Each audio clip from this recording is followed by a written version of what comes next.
this point, we still have time to do table topics, and I'd like to bring up our topic master. Table topics is where you get to come up and speak off the cuff for 1 minute to 2 minutes. They give you a topic that is interesting. It may be similar to your boss. You see your boss in the elevator and they say, "So what's notable today?" So you've got a split second to think about it, and then you say something intelligent. That's what tabletop is preparing you to do, because you never know. Mr. Thomas Cloney is our topic now. Welcome, Thomas. Justin. All right.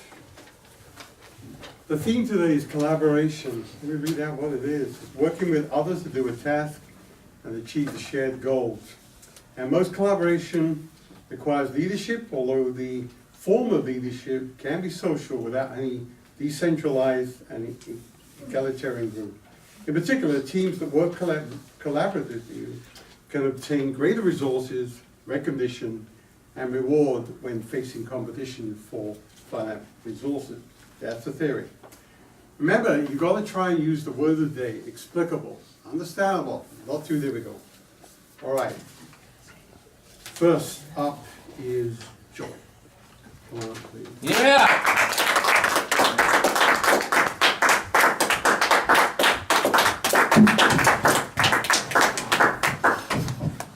All right.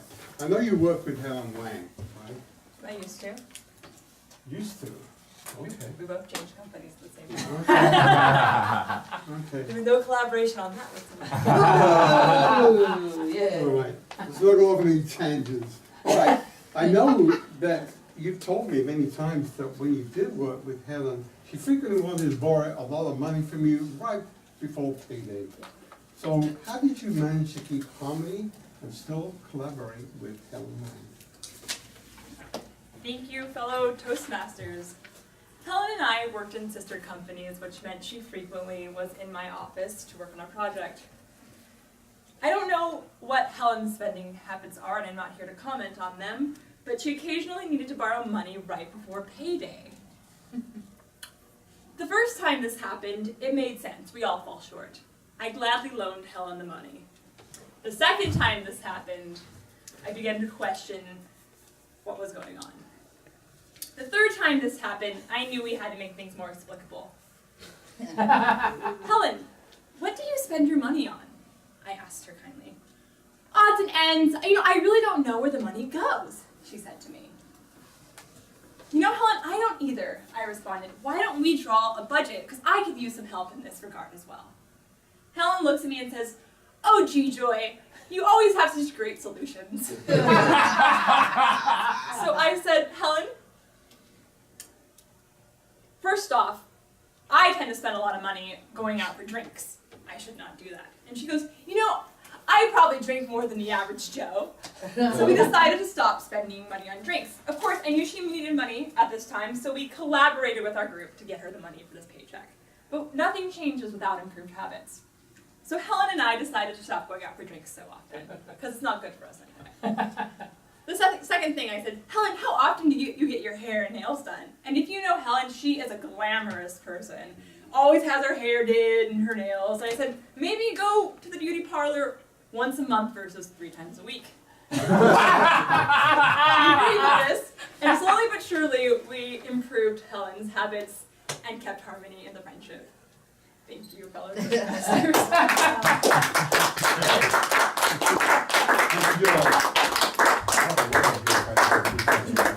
All right, let's divide up. The next victim is Bob. Thank you. Come on up, Bob. All right, Bob.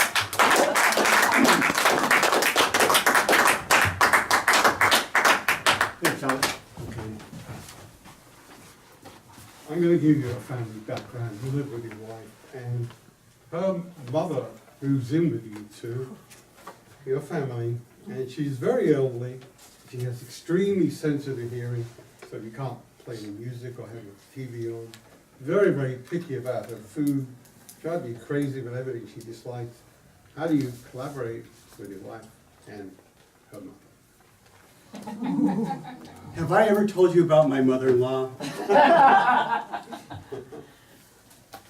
When you're elderly, you've developed habits of your own, you've led a life of your own, and suddenly you see the whole world as your own. You often forget about the family that you've raised and the friends that you have, but you now know that these family and friends are yours, and you control them in many different ways. This is totally explicable with age, as they have always lived a life on their own, or always lived a life of their own. And as you get older and the world gets in many ways smaller and you have less control over so many things, you grab and seize control of those things that are close to you. So how I created harmony in my household is I embraced my mother-in-law, knowing that every good deed that I provided to her, every good moment that I had with her would lead me to many better moments with my own life. Thank you. Oh!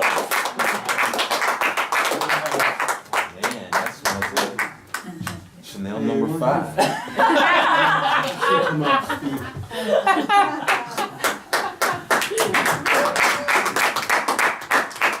Some time ago, you and I mentored a club together, right? Lift every voice. Lift every voice. Now, you know, and we both know, there's a lot of characters in that club. Very unusual people. I still go there, I'll be going next month. And when they tell their sad stories, enormous, the suffering and the often painful lives they've been through, yet still they're very optimistic.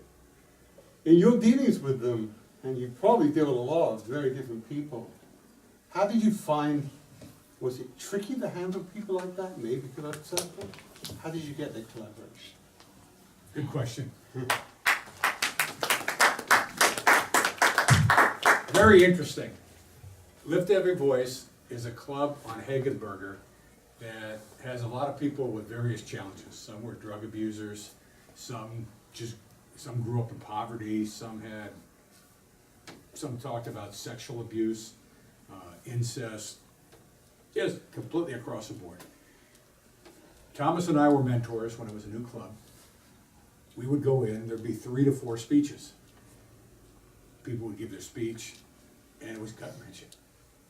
And Thomas and I would just listen. And after about 3 months, one of the speakers didn't show up.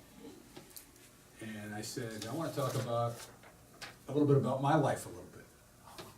And I got up and I said, I have so much respect for all of you. And you're coming here, you're telling your stories. Each time you give a speech, you get stronger. And I grew up in Alameda. When I was growing up, I lived in 2 houses. I lived in one house until I was 10, and my parents moved and lived in the other house until I got married. And we would, go on these vacations. We wouldn't go on major vacations to Hawaii or Europe or anything like that, but I just had this really easy time growing up, and it was an amazing thing because they tell these stories. There was one woman that told a story, and she just had this real glow. Her eyes were just alive, and she finished the story, and the last thing she said was, "My son just got out of prison and we're a family again." Wow. And I looked at Thomas and I said, I had a couple of weird things happen to me yesterday, but that I wasn't happy with. But just the stories were unbelievable. And then, after the meeting, I went to work, and then I went home with my wife and had dinner and had my nice life. But it was fascinating. So, thank you. All right, Maria, would you like to come up? Give it a shot. Yes!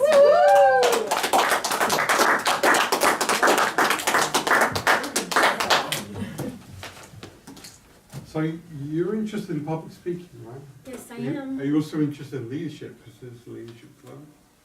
And leadership is something that is very interesting to me. Okay. I don't know if you've been a project leader, but if you haven't, dream one up. Imagine you've been in a situation where you had to cooperate with another project leader, and there's real dislike between you. I mean, real tension in the room. But somehow you've got to resolve this to just get along. How do you do that? Okay. Do I tell a personal story about myself or something? You can. Okay. Well, maybe I can talk about something that happened to me when I was younger, and I was in a basketball team. I've always loved basketball. It's my sport. It's where my heart is. So in this team, there was 2 leaders. It was myself and another young girl. At the time, we were 14, and we had a conflict of interest we had conflicts of how we wanted our team to present out in the court when we first came up. So my vision was I want the entire team to come in together and stand up in front of everybody and basically just do a little cheer, get everybody involved and get everybody, pumped up for the game. Well, this other young lady wanted something totally different. She wanted everybody to come in, just go crazy in the crowd and just start running around through the crowd and getting everybody involved. To me, that was a little silly and a little just weird, actually. So I fought her on it, but I tried to do it in a way that instead of being opposing with her, it was more like I tried to find a common ground. So I said, you know what, I think your idea of getting the audience involved is awesome. I'm with you, let's do it. But maybe instead of going through the audience screaming like crazy people, what we can do is have a couple of cheers, point to the audience can cheer with us.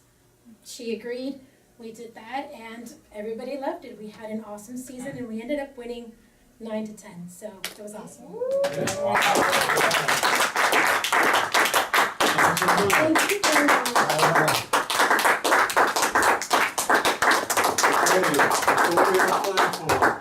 Let's hear again from our Toastmaster, Justin Williams. Thank you, Thomas. Thank you all for participating. At this point, we usually vote for the best table topic speaker. And the criteria there is within time and using the word of the day. So, Madam Timer, how were they time-wise? All of the speakers were within the time frame of a minute to 2 minutes and 30 seconds, which is the max time. We did only have 2 speakers who used the word of the day, and that was Joy and Bob. Okay, and Joy and is that Grammarian, Mr. Grammarian? Is that what you had as well? That is correct. Okay, so please vote.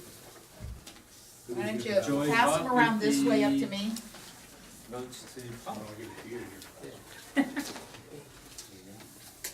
Yep.